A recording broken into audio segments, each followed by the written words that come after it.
வணக்கம். இது இயற்கணிதம். சரியா? அதில் சில பகுதிகளை பார்க்கலாம். இது உங்களுக்கு பரீட்சைக்கெலாம் மிகவும் உபயோகமாக இருக்கும். வீடியோக்குள்ளே போகலாம். ஓர் உறுப்பு கோவை அதிலிருந்து ஆரம்பிக்கிறேன். ஓர் உறுப்பு கோவைன்னா ஒரே ஒரு உறுப்பு மட்டும் இருக்கணும். அது எப்படின்னா, இப்போ 5xன்னு வச்சுக்கோங்களேன். ஒரு உறுப்பு மட்டும் இருக்குது. அது ஒரு உறுப்பு கோவை. மைனஸ்லேயும் இருக்கலாம். -2xy இப்படியும் இருக்கலாம். இல்லை 3y²x இப்படி இருந்தாலும் தனியாக ஒரு உறுப்பு மட்டும் இருக்கா, அப்போ அது ஒரு உறுப்பு கோவை. ஈருறுப்பு கோவைன்னு சொல்லும்போது 2 உறுப்பு இருக்கணும். அப்படின்னா 2x + 5 இது ஒரு உறுப்பு, இது ஒரு உறுப்பு, 2 உறுப்பு இருக்கா, அப்போ அது ஈரு உறுப்பு கோவை. அடுத்தது b²a ப்ளஸ் போட்டு இன்னொரு டேர்ம் இருக்கணும், அவ்வளோதான். 2ab இது ஒரு ஈரு உறுப்பு கோவை. அடுத்தது 3 உறுப்பு கோவை. அது எப்படி இருக்கும் அப்படின்னா, a² + b² + 3 உறுப்பு இருக்கா, 1 2 3, அப்போ இது 3 உறுப்பு கோவை. வேறு எக்ஸாம்பிள் என்ன சொல்லலாம் அப்படின்னா, 2xy + 3y² + 5 சரி, இப்படி போட்டாலும் 3 உறுப்பு கோவை. அடுத்தது பல்லுறுப்பு கோவை. பல்லுறுப்பு கோவைங்கிறது 2 அல்லது அதற்கு மேற்பட்ட இயற்கணித உறுப்புகளை கொண்டது பல்லுறுப்பு கோவை. சரியா? அது a² + 2ab + b² இது ஒரு பல்லுறுப்பு கோவை. அல்லது அதற்கு மேற்பட்ட இயற்கணித உறுப்பு இருக்கணும். 2க்கு மேற்பட்டது இருக்கும்போது 3 உறுப்பு கோவையிலே வருது, பல்லுறுப்பு கோவையிலே வருது.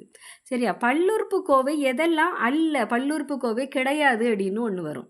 அது எது? மாறியால் வகுத்தல்னா அது பல்லுறுப்பு கோவை கிடையாது. இப்போது 8x - 10/1 + x இந்த இப்போ இப்படி வகுத்தல் டிவிஷனில் வந்தால் இது பல்லுறுப்பு கோவை அல்ல. சரியா? மாறியால் வகுத்தல் இது பல்லுறுப்பு கோவை அல்ல. மாரி மாறியில் குறை அடுக்கு இருந்துச்சுன்னா, மைனஸில் அடுக்கு, குறைங்கிறது எனது மைனஸ் அடுக்கு இருந்தாலும் அது ஒரு பல்லுறுப்பு கோவை அல்ல. இப்போ பாருங்கள், 9x⁻−2 இது பல்லுறுப்பு கோவை கிடையாது. 5x - 6 இதில் குறை அடுக்கு இருக்கிறனால இது ஒரு பல்லுறுப்பு கோவை கிடையாது. அடுத்தது மாறியின் அடுக்கு பின்னமாக இருந்தாலும் பல்லுறுப்பு கோவை கிடையாது. எப்படின்னா 4x⁻1/2 பின்னத்தில் இருக்கா 1/2ங்கிறது, அப்போ இது பல்லுறுப்பு கோவை கிடையாது. +5x + 6 இப்படி இருந்துச்சுன்னா இது பல்லுறுப்பு கோவை கிடையாது. இதை பற்றி தெரிஞ்சுக்கிறணும். சரியா?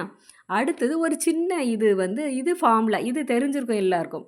x⁻m × x⁻n = x இந்த 2 அடிமானம் ஒன்றா இருக்குது. மேலே உள்ள அடுக்குகளை என்ன பண்ணிக்கிறணும், கூட்டிடணும். m + nன்னு போட்டுறணும். 2 அடிமானம் கீழே ஒன்றா இருந்து மேலே உள்ள அடுக்குகளை என்ன பண்ணணும், நம்ம கூட்டணும். இப்போ ஒரு இது பார்ப்போம். ஒரு கணக்கு. ஒரு செவ்வக வடிவ ஓவியத்தின் நீளம் கொடுத்துருக்கு. நீளம் முதல்ல கொடுத்துருக்கிறது நீளமாக எடுக்கணும், அடுத்தது கொடுத்துருக்கிறது அகலமாக எடுக்கணும்.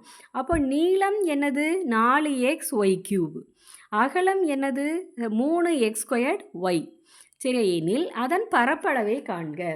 செவ்வகத்தின் பரப்பளவு ஃபார்முலா என்னது, நீளம் × அகலம். அடுத்தன நீளம் × அகலம் இது என்ன பண்ணணும், சதுர அலகுகள். யூனிட் சதுர அலகு. இங்கே நீளம் எவ்வளவு கொடுத்துருக்கு, நீளம் எவ்வளவு கொடுத்துருக்கு, 4xy³ 4xy³ × அகலம் 3x²y. இப்போ இந்த ஃபார்முலாவோட இதுக்கு இதை கொண்டு வர போகிறோம். சரியா? இந்த 4ம் 3ம் கான்ஸ்டன்ட் டேர்ம் தானே, அதை 2ஐயும் என்ன பண்ணணும், தனியாக எடுத்துக்கலாம். 4 × 3 பெருக்கும்போது இப்படி எடுத்துக்கிறோம். மீதி யாரெல்லாம் இருக்கா, xy³ × x²y இருக்குது. சரியா? இப்படி இருக்குது. இப்போ எப்படி பெருக்கலாம் அப்படின்னு பார்ப்போம். எக்ஸ் எல்லாம் ஒன்றா எடுங்க, ஒய் எல்லாம் ஒன்றா எடுங்க. 4 × 12 எக்ஸை எப்படி எடுக்கலாம், எக்ஸ் இங்கே ஒரு எக்ஸ், இங்கே ஒரு x², x × x². அடுத்தது ஒய் y³ × ஒய் இப்படி இருக்குது, அப்படி தானே, இப்படி எடுத்துக்கோங்க. அடுத்தது இந்த ஃபார்முலாவை அப்ளை பண்ணுவோம். 12 இன்ட்டு கீழே 2 அடிமானம் ஒன்றா இருந்தால் மேலே அடுக்குகளை கூட்டணும். மேலே எக்ஸுக்கு 1 இல்லைன்னா 1 இருக்குன்னு அர்த்தம். அப்போது எக்ஸை அப்படியே போட்டு இது 1 + 2ன்னு போடணும். 1 + 2 இது இப்படி இருந்தால் பெருக்கல் தான் அர்த்தம். இங்கே ஒய் வந்து அடுக்கு 3 இதுக்கு 1 இருக்குன்னு அர்த்தம். 3 + 1 அப்போ என்ன எழுதணும்? 12 இன்ட்டு x³ ஒய் 4. சரியா? இதுதான் ஆன்சர். இதுக்கு வந்து சதுர அலகுகள் போடணும். சதுர அலகுகள். சரியா? இது எப்படின்னு தெரியுதா? இதை பார்த்துக்கோங்க. அடுத்தது இதே மாதிரி இன்னொரு கணக்கு. 2x² y² 3y² z மற்றும் -z² x³ ஆகியவற்றின் பெருக்கற் பலன் காண்க. பெருக்கும்போது எப்படி பெருக்கணும்? எக்ஸ் எல்லாம் ஒன்றா, ஒய் எல்லாம் ஒன்றா, இசட் எல்லாம் ஒன்றா எடுங்க. இப்போது நான் எப்படி எடுக்க போகிறேன்னா 2x² y² பெருக்கல் 3y² z பெருக்கல் -z² x³ சரியா? இப்படி இருக்குது. இதை வந்து எப்படி இது பண்ணலாம் அப்படின்னு பாருங்கள். முதல்ல இங்கெல்லாம் குறி இல்லை, ப்ளஸ் தான் இருக்குதுன்னு அர்த்தம். நம்ம எடுத்துக்கிறணும். சரியா? இங்கே ப்ளஸ், இது மட்டும் மைனஸ். 2 ஒரே குறியை பெருக்குனா அந்த குறி தான் வரும், ப்ளஸ் தான் வரும். ப்ளஸ் இன்ட்ரு மைனஸ் 2 ஒரு குறி வேறு இருந்தாலும் மைனஸ்க்கு வந்துடும்.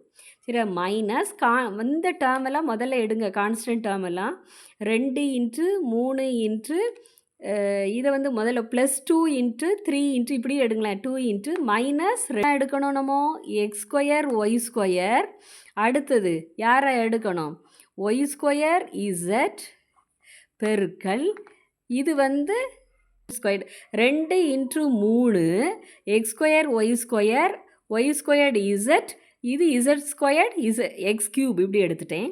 அடுத்தது இந்த மைனஸ் இருக்குது, மைனஸ் இங்கே ஒரு மைனஸ் போட்டுக்குருவோம். அதுக்கப்புறம் 2 6 இன்ட்டு இப்போ வந்து என்ன பண்ண போகிறோம்?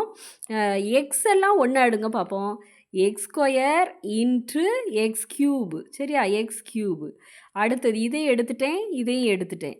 அடுத்தது ஒய் எடுங்க. y² into y². இந்த ஒரு y², இந்த ஒரு y². அடுத்தது z இன்ட்டு -z². சரியா? எல்லாத்தையும் எழுதியாச்சு.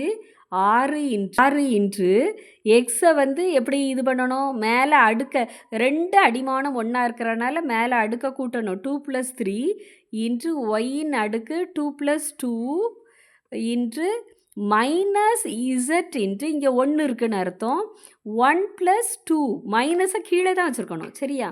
அப்போ இது எல்லாம் ப்ளஸில் இருக்குது, இது மைனஸில் இருக்கிறனால இங்கே மைனஸ் போட்டுருங்க. அடுத்தது 6 x power 3 2 கூட்டுனா 5 y power 4 z power 3 சதுர அலகுகள் ஆன்சர். சரியா?